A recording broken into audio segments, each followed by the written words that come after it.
Welcome to the Leigh-on-Sea History Channel, where we walk the seashore of the past. Today, Leigh-on-Sea has managed to buck the national trend and still retains a busy and thriving shopping parade known for well over 100 years as the Broadway. The very first shop appeared here in 1885 when James Nash and his wife Margaret opened a grocer's store on the corner of West Street and the Broadway, which was then still called Hall Road.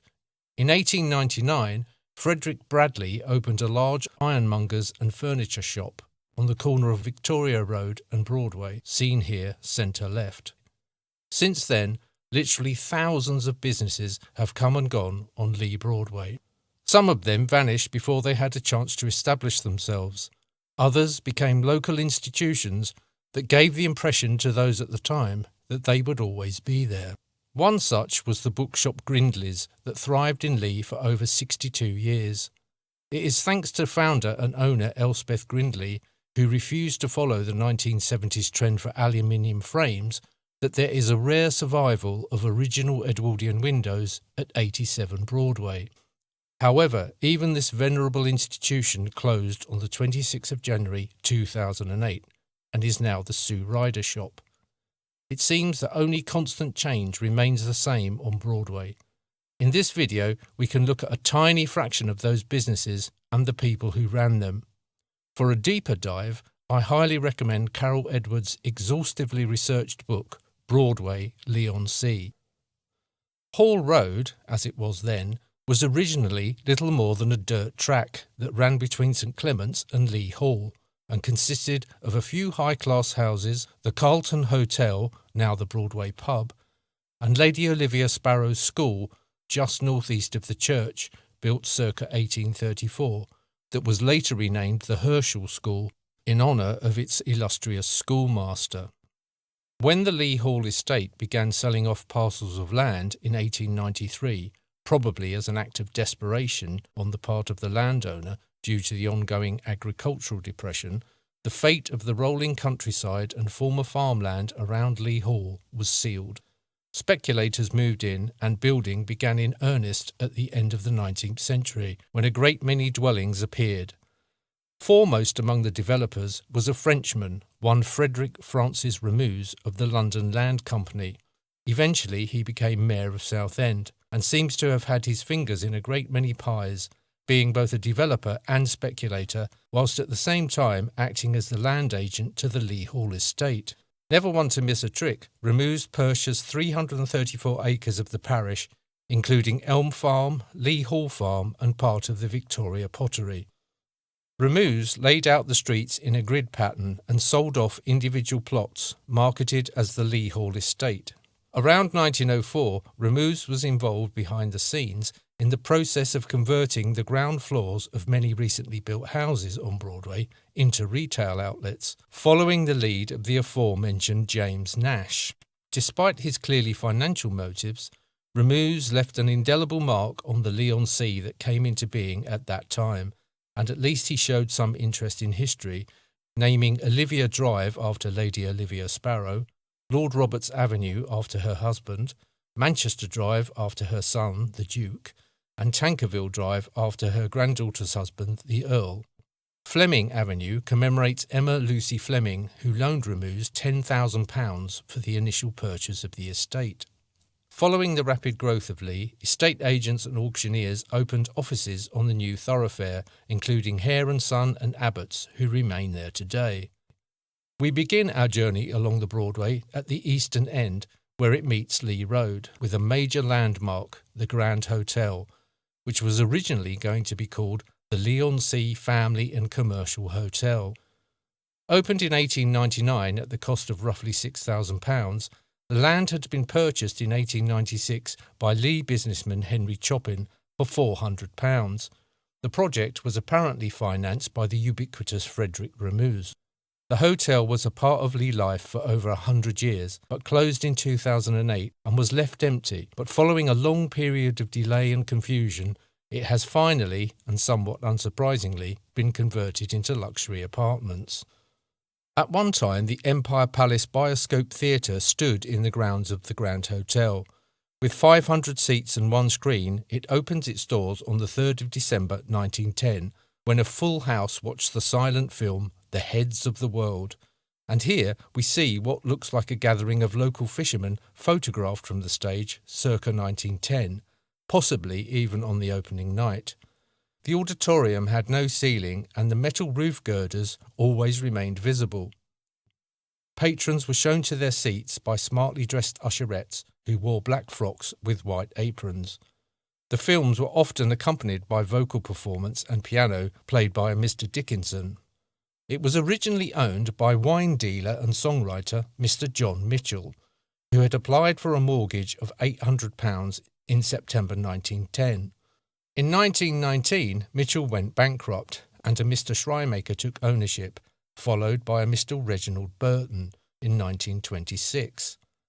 In December 1930, with the advent of talkies, the theatre closed briefly while sound equipment was being installed.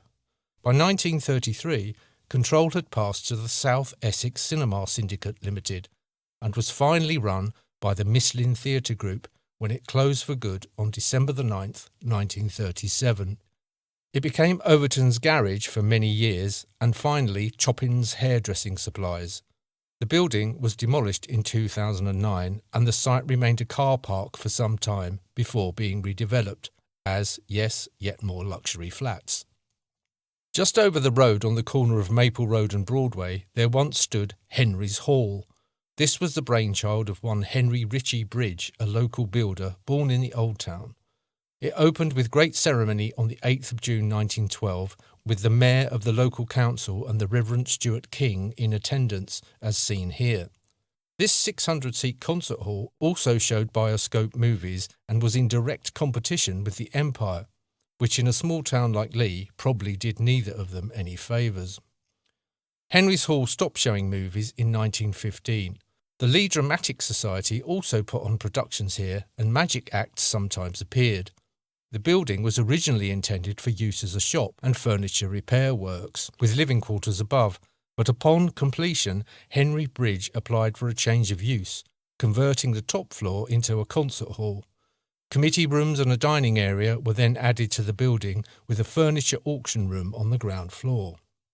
Unfortunately, there were problems with the building's foundations and it closed as an entertainment venue in 1920, when the Leigh Photographic Company moved in, but they only stayed there for 3 years.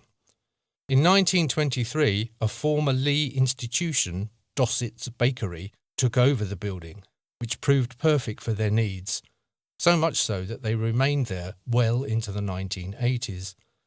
The last owners were the Middle Cleaning Company.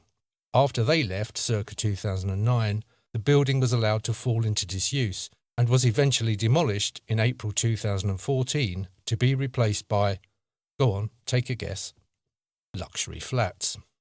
Baker Charles Dossett, 1848 to 1931, opened 2 shops on the Broadway, the first at number 8 circa 1912 and the second, as mentioned, at the former Henry's Hall, which doubled as the bakehouse for the firm's mini empire of 5 shops. The Dossett's main competition came in the shape of James & Sons Bakers, working out of number 73 Broadway, who in the 1930s were responsible for converting the building into the mock Tudor style, some of which can still be seen today above the Nationwide Building Society. Their restaurant and bakery offered its patrons a wide range of bread, cakes and hot meals. Sadly, having had to close during the Second World War, when many residents of Leigh moved away, their business never recovered and closed for good in 1948. It was sold to P. L. Travers and became Tracos Tudor Restaurant. Sometimes ghost shops from the past appear when refurbishment is taking place, like this old children's outfitters spotted by Paddy Ballard in 2010 when work on Mariners Court was underway. The Carlton Hotel, today's Broadway pub, was originally intended to stand at the corner of Leigh Hill and Broadway, with part of the building directly facing onto St Clement's Church. Thankfully, due to the outcry from the Reverend Canon King and his parishioners, the building was erected in its present position, further east along the Broadway. In 1894, Canon King tried to prevent the Carlton Hotel from getting an alcohol licence, but failed after having driven all the way to Chelmsford in his pony and trap to attend the licensing sessions at Chelmsford. The licence from the King's Head, seen here in the Old Town, was transferred to the Carlton in 1896, which had been unable to sell alcohol for its first year in business.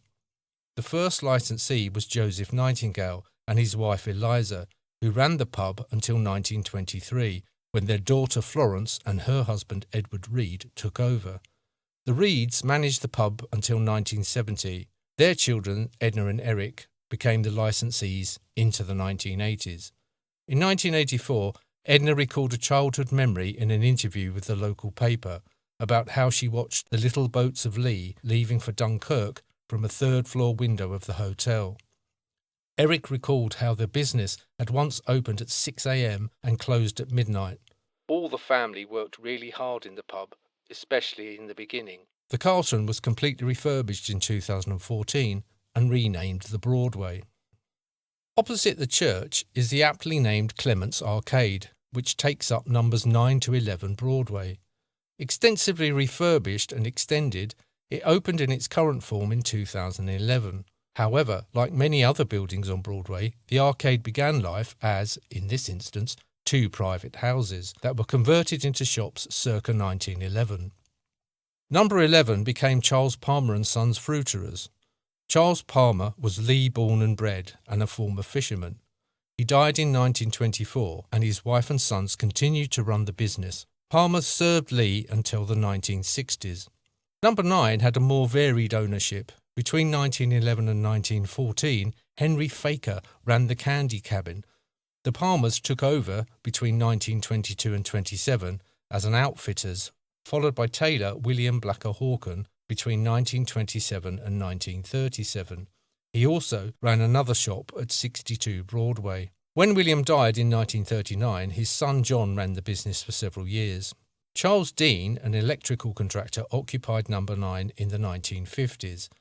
Clement's Arcade suffered many ups and downs over the years and was left empty, as this photo taken by Paddy Ballard in March 1982 shows. The original signage of both Palmer's and Charles Dean was still in situ prior to the renovation work that was carried out by businessman Terry Strong. This work included opening up and restoring the dilapidated property, adding more space for shops at the back, and renovating the flats above the retail area. Terry and his family occupied the top floor so they could enjoy a panoramic view of the estuary. In 2004, Terry sold Clement's Arcade to a Mr. Newton. In this photo, we can see the arcade in 2009, shortly before it was extended and converted to its current form. Heading west past St Clement's, where it meets Elm Road, if one were to travel back in time to a date prior to 1927, the entrance to what is now Broadway West would have been blocked by this building, and the route continued along Elm Road, which can be seen here from the church tower.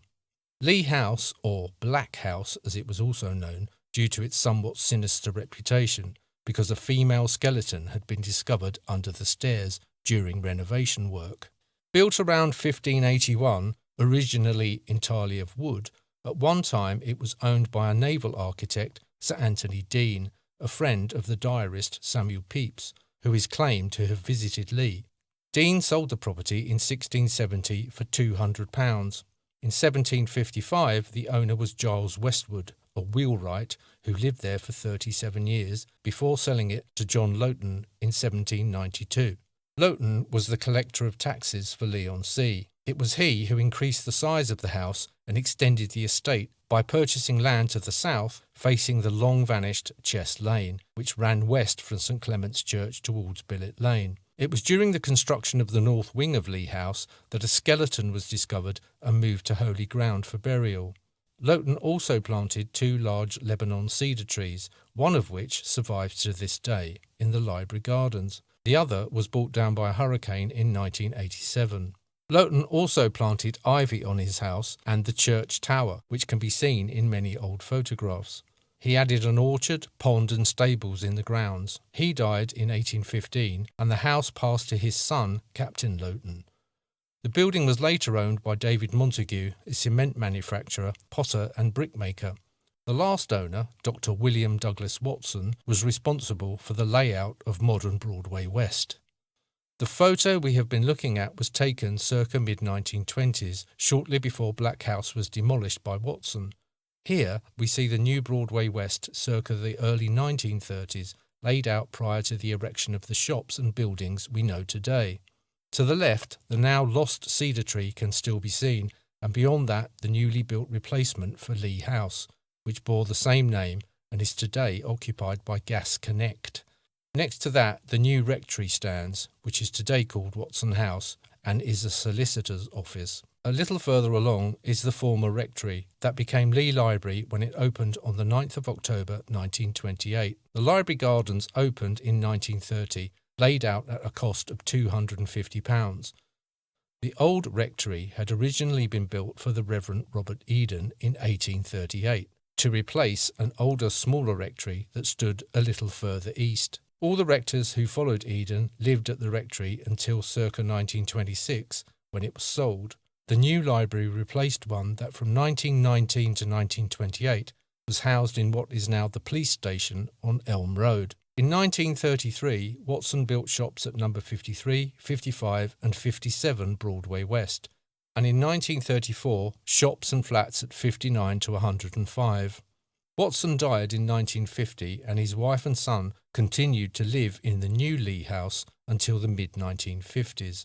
In 1930, St Clement's Court was built on land previously owned by the church. This was later dwarfed by St Clement's Court East. Thanks for watching. Please like and subscribe. Click the bell icon to be informed when I next upload a video, and share this video on social media if you enjoyed it.